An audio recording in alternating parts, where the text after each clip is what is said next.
अपन इस दरिद्रता से मिलने के लिए पीपल के पेड़ के नीचे आए हैं। हिंदू धर्म में ये दिन पीपल के वृक्ष के लिए पूजनीय होगा।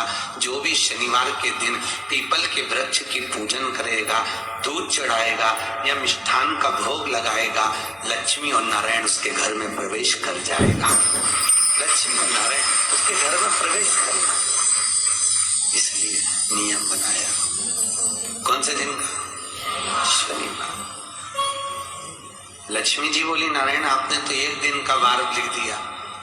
शंकर जी ने 7 वार बनाए हैं, रविवार, सोमवार, मंगल, बुध, गुरु, शुक्र और शनि।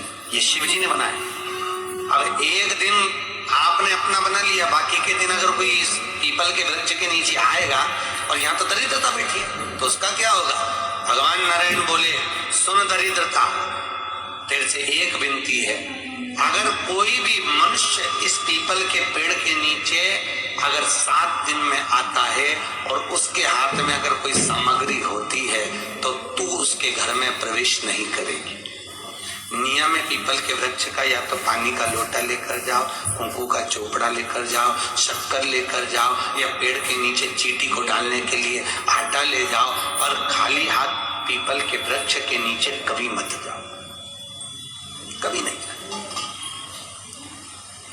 खाली हाथ जाओगे तो दरिद्रता तुम्हारे घर में प्रवेश करेगी। दरिद्रता उठकर खड़ी होकर बोली, नारायण तुमने अपनी मनमानी करी है, एक दिन मुझे भी मेरा चाहिए।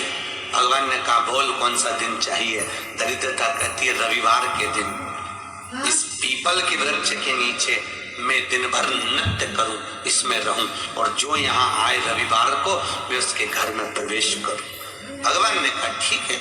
दरिद्रता, रविवार का दिन एक ऐसा दिन रहेगा जिस दिन तू इस पीपल के वृक्ष के नीचे नृत्य करेगी, और जो आएगा इस पीपल के वृक्ष के नीचे तो उसके साथ प्रवेश करेगी। मैंने तुझे वर दिया। इसलिए हमारे यहाँ केवल पीपल का वृक्ष अगर दीवार में भी लग जाता है ना, किसी की फैक्ट्री की दीवार में, किसी के घर की दीवार में पीपल का वृक्ष अगर लग जाता है, पीपल का पौधा लग जाता है, उसको कितना भी तोड़ लो वो वापिस लग जाएगा। फिर तोड़ोगे फिर लग जाएगा। अगर पीपल के पौधे को तोड़ना है तो केवल रविवार का दिन एक नींबू, एक मिर्ची और बमूल का कांटा, ये 3 चीजें रखने के बाद में आधे घंटे बाद रविवार के दिन पीपल के पेड़ को उखाड़ कर फेंक दो। दूसरी बार कभी पीपल दीवार में लगता ही नहीं, कभी नहीं लग सकता। केवल एक रविवार, केवल एक संडे, इतवार को।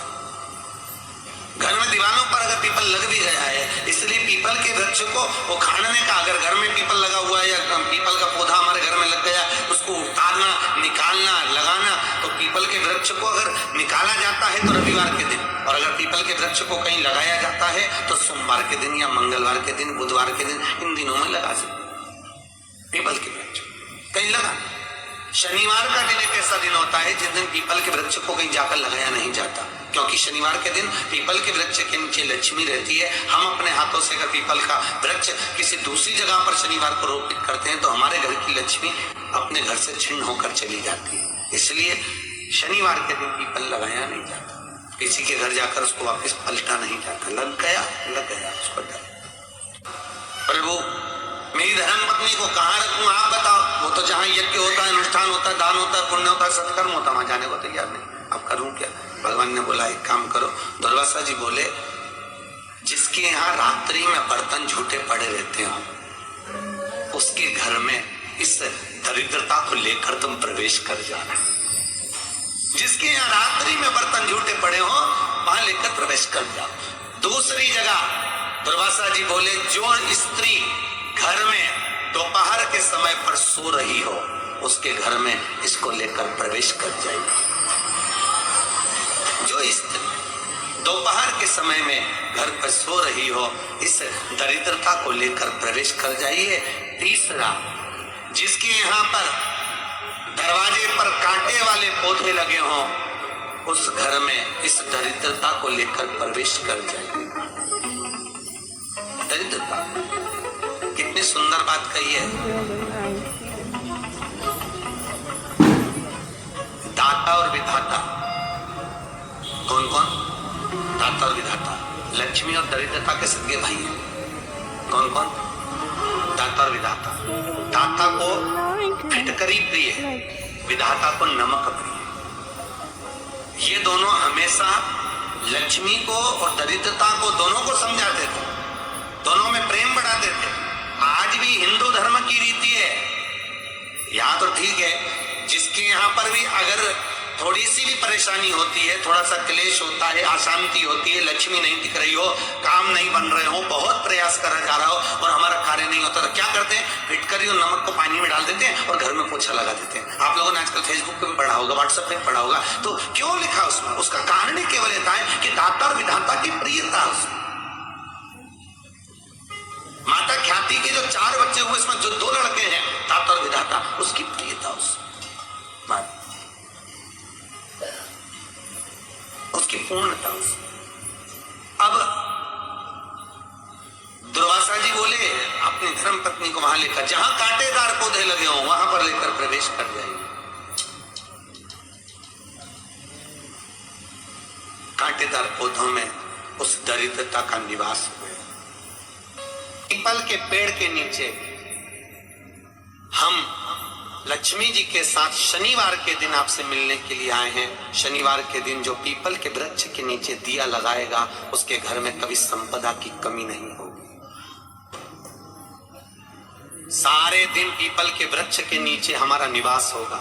आज भी नियम है, जिसको शनि लग जाता है, एक काजल की डिब्बी ले लो और काजल की डिब्बी को 21 बार उतार कर उसको एकांत में जाकर, जंगल आदि में एकांत में किसी पेड़ के नीचे सा खड्डा खोद कर उसमें काजल की डिब्बी को डाल दो और मिट्टी से पूर दो, उस व्यक्ति का शनि समाप्त हो जाएगा।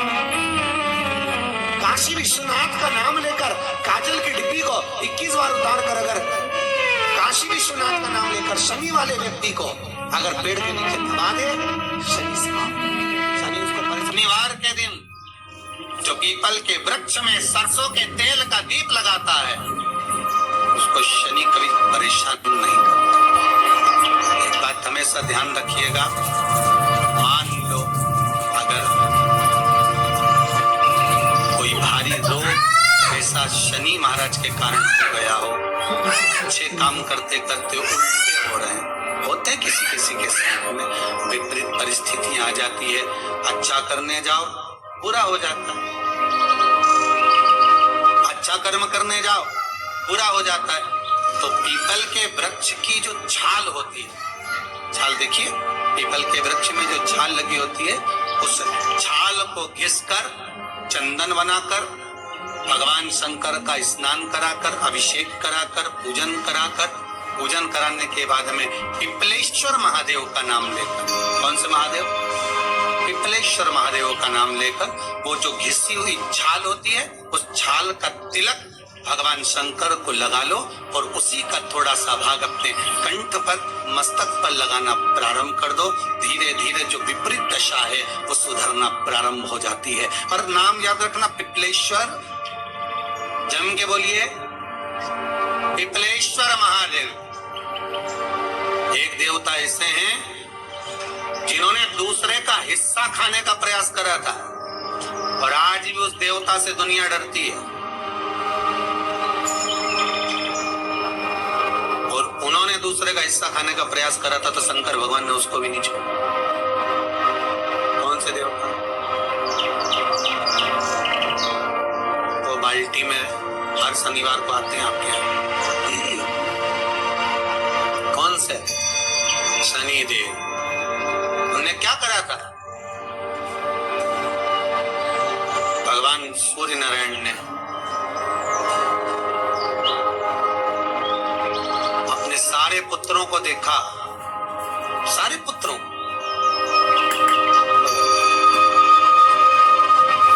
सारे पुत्रों को देखकर आज मेरे सूर्य नारायण भगवान बड़े सुखी, बड़े प्रसन्न।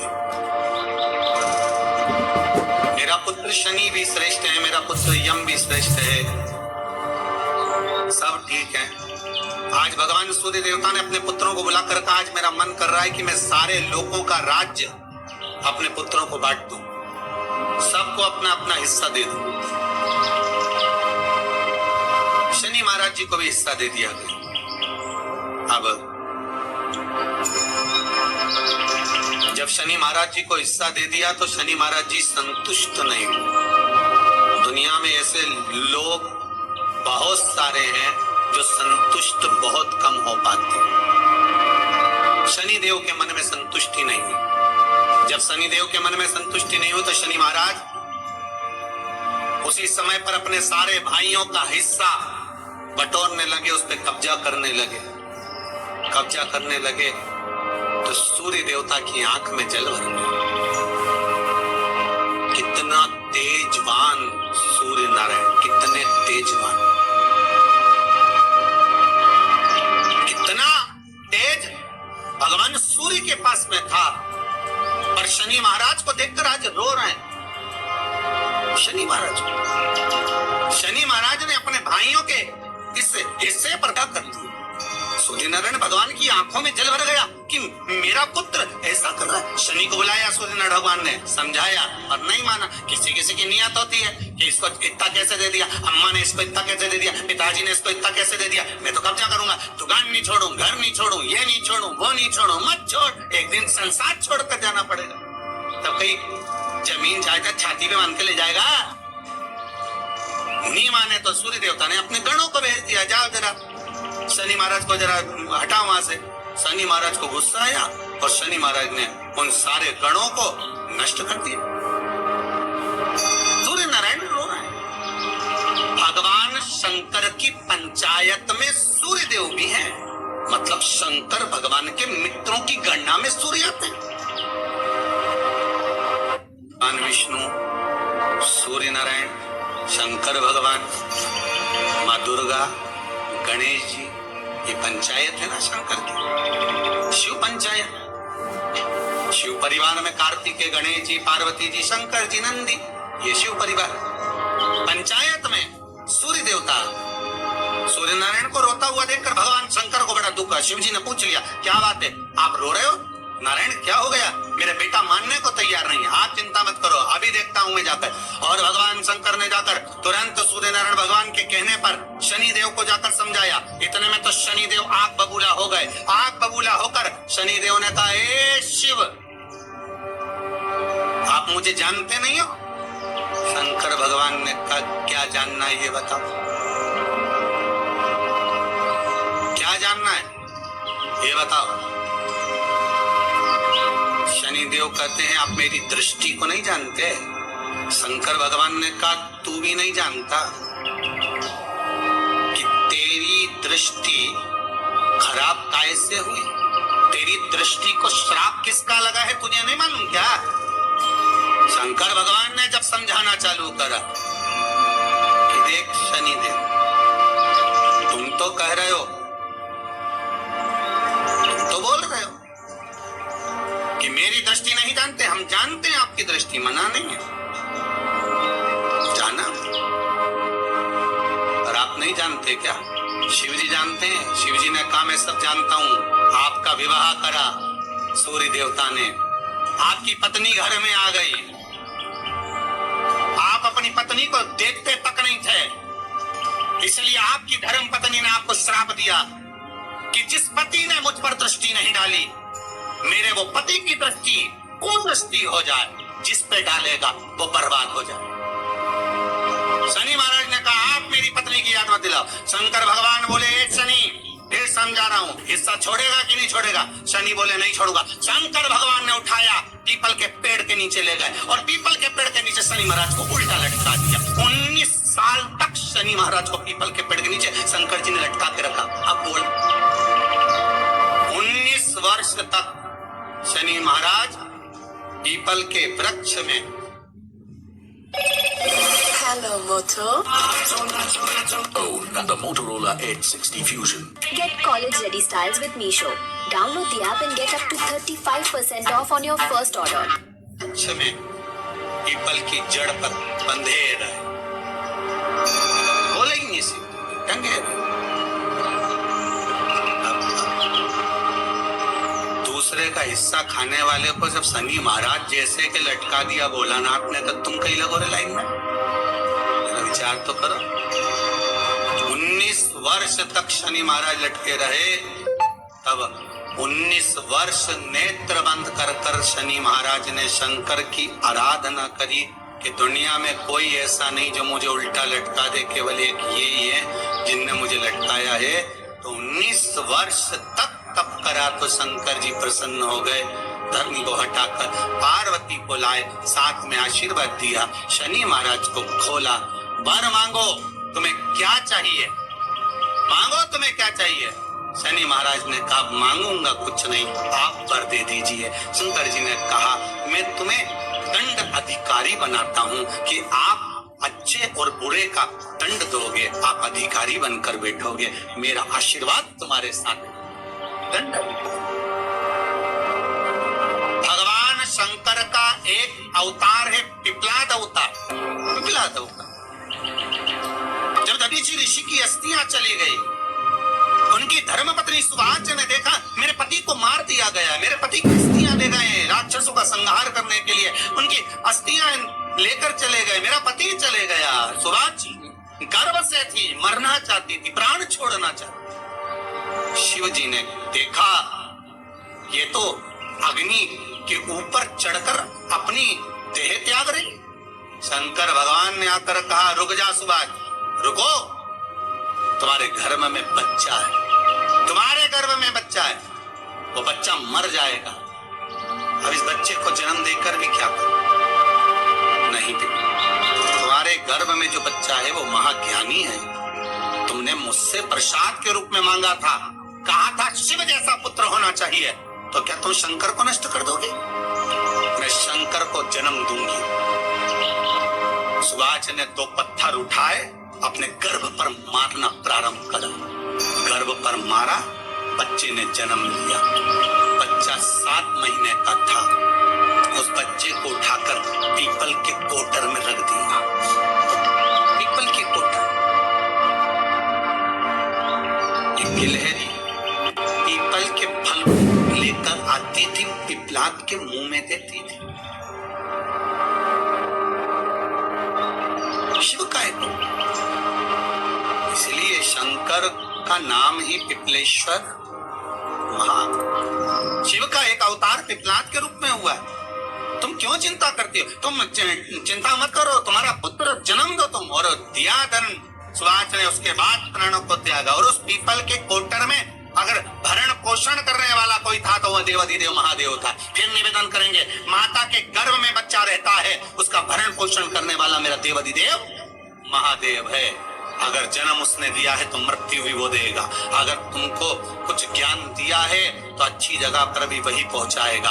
आप जो अभिलाषा लेकर आते हैं, बच्चे कहते हैं हमारी नौकरी नहीं है, सर्विस नहीं है, हम इस कॉलेज में पढ़ना चाहते हैं, हम इस जगह जाना चाहते हैं, हम इस पद पर जाना चाहते हैं, बस इतना याद रखना, तुम्हारा भाग्य बुरा नहीं होता। कभी भी याद रखना, संसार में जिसको भगवान ने जन्म दिया उसकी किस्मत कभी बेकार नहीं हो सकती। अगर भगवान तुम्हारी किस्मत बेकार होती तो जानवर बनाकर पैदा करता, इंसान बनाकर नहीं। किस्मत अच्छी थी इसलिए इंसान बनकर पैदा, जानवर बनाकर पैदा नहीं करा। अगर तुम्हारी किस्मत अच्छी थी इसलिए मनुष्य बनकर पैदा हुए हो, इंसान बनकर पैदा हुए हो, मानव बनकर पैदा हुए हो। भगवान को दोष मत देना कि भगवान ने किस्मत बेकार दी है। भगवान ने किस्मत अच्छी बनाई है इसलिए तुझे मृत्यु लोक में जन्म दिया। भगवान ने भाग्य अच्छा बनाया इसलिए तुझे शिव महापुराण की कथा सुनने का मौका दिया। नहीं तो भाग्य में नहीं होती तो कहां से मिल जाती? किस्मत अच्छी है तो भगवान नौकरी भी लगाएगा, धंधा भी करवाएगा, सर्विस भी कराएगा, विवाह भी करेगा, शादी भी करेगा, मकान भी बनाएगा, जायदाद भी देगा, संतान भी देगा। उसने दिया है पेट तो भरेगा वही। हम काय को अपने माथे पर ले? मैंने इतनी पढ़ाई कर ली, मैं इंजीनियर हो गया, मैं ये बन गया, मैंने तो ये कर लिया, उसके बाद भी मैं घर में बैठा हूँ, मेरा छोरा घर में बैठा, इतना पढ़ने के बाद बैठा। जन्म उसने दिया है, भाग्य उसका है, किस्मत उसकी है, तो कहो उसको कि शंकर का भजन कर, मंथन करे, मक्खन निकलेगा और घी भी जरूर बनेगा। हारना मती, जब तेरे 3.5 करोड़ बन, गिनती मत करना, गिनती वो करेगा। तू तो भज, तो कुबेरेश्वर का स्मरण कर, तू महाकाल का स्मरण कर, तू काशी विश्वनाथ का स्मरण कर, तू महाकाल राजा का स्मरण करके तो देख। शिव का भजन कर, 1 लोटा पानी ले जाकर रोज चढ़ा शंकर जी के मंदिर में जा। शिव से भजन करने में क्या देरी, नहीं जा सकता शिव मंदिर में जाने में। बच्चों को अगर शर्म आती हो तो बेलपत्री के पेड़ के नीचे पानी चढ़ाया, वो भी नहीं कर सकता तो पीपल के पेड़ के नीचे चढ़ाया, वो भी नहीं कर सकता तो आंवले के पेड़ के नीचे चढ़ाया। पर कहीं जुड़ तो सरी, एक बार साध तो सरी, पकड़ने का प्रयास तो करो परमात्मा। भगवान देवाधिदेव महादेव को जल चढ़ाते हैं, उसके 5 अलग अलग तरीके हैं। बहुत सावधानी से सुनना कथा, आपकी और हमारी जिंदगी की सार्थकता को सिद्ध करने वाली कथा। आज पंजाब की इस पवित्र भूमि पर अगर ये प्रसंग निकला है तो इसको आप अगर सुनेंगे तो आपका जीवन सार्थक होगा। शिव जी को 5 तरह से जल चढ़ाने का तरीका है। जैसे पंचामृत होता है, दूध, दही, शहद, घी, शक्कर, ये सब पंचामृत के अंतर्गत आते हैं। उसी तरह शंकर जी को 5 तरह से जल चढ़ाने का क्रम वर्णित किया गया। आप उसको समझेंगे, बहुत सावधानी से समझिएगा। पहला, जल लेकर आए, सीधे डायरेक्ट शंकर भगवान के शिवलिंग पर चढ़ा दिया। ये प्रथम जल का चढ़ाने का तरीका। दूसरा, जहां से पानी बहकर जाता है, जहां से जल बहकर जा रहा है, उसके ठीक विपरीत जल उत्तर में जा रहा है, आप दक्षिण में खड़े होंगे और दक्षिण में खड़े होकर उत्तर की ओर मुख करेंगे और शिव जी को जल समर्पित करेंगे। ये रोग मुक्ति करने वाला है और हमारे रोग पर हमें विजय प्रदान करने वाला है। ये जल चढ़ाने का। एक सीधे मंदिर में गए, लोटा भरकर जल उठाया, शिव जी को चढ़ा दिया। दूसरा जल, जहां से पानी बहता है, शिव जी का चढ़ा हुआ जल जहां से बहकर जाता है, उसके ठीक विपरीत में शिव जी का जल इधर जा रहा है तो तुम यहां खड़े हो, तुम यहां बैठो, यहां मत बैठना, यहां मत बैठना, इधर बैठो। अगर रोग का निवारण है तो यहां बैठो। तीसरा, अशोक सुंदरी से जल चढ़ाते चढ़ाते शिवलिंग तक लेकर जाना और शंकर भगवान के शिवलिंग पर पूर्ण जल समर्पित करना। ये तीसरा तरीका। ये कार्य की सिद्धता के लिए हम जब किसी से आस न लगाकर परमात्मा से विनती करते हैं तो वो विनती करने का तरीका। तीसरा। चौथा, शिव जी पे चढ़ा हुआ जल 5 जगह पर समर्पित करना। गणेश जी, कार्तिकेय, अशोक सुंदरी, शिवलिंग और जलाधारी। ये चौथा क्रम है। जब जिस नारी का, जैसे मेरा नाम मोनिका है, मेरे पति का नाम संजय सिंह है, मैं दिल्ली स्वरूप नगर के निवासी हूँ, मेरा फोन नंबर ये है। कहीं बैठी हैं? मैं बाबू को लाए हैं क्या? नहीं लाए? ठीक है, मैं प्रणाम करने के लिए लाई हूँ। गुरुदेव, बाबा बाबा। बैठी है बहन। शिव तत्व एक। श्री शिवाय नमस्तुभ्यम। दोस्तों, कैसे हैं आप सब? आई होप आप सब अपने घर में बहुत ही अच्छे होंगे।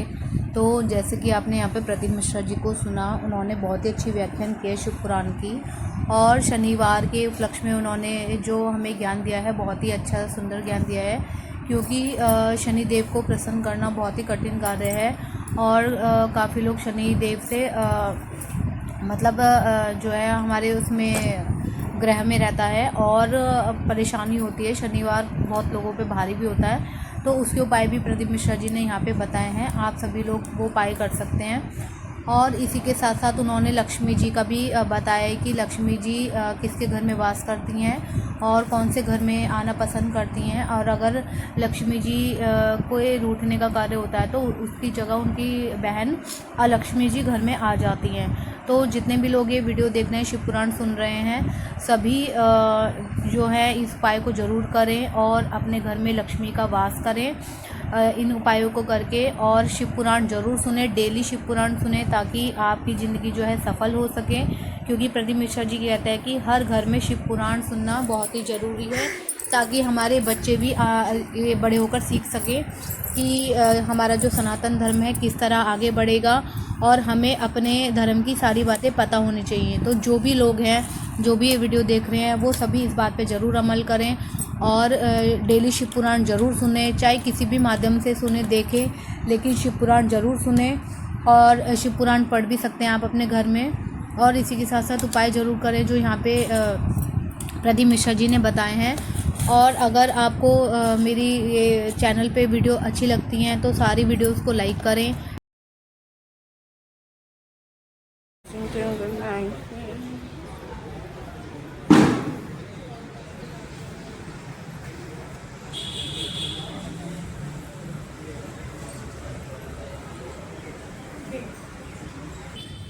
Morning, good night, like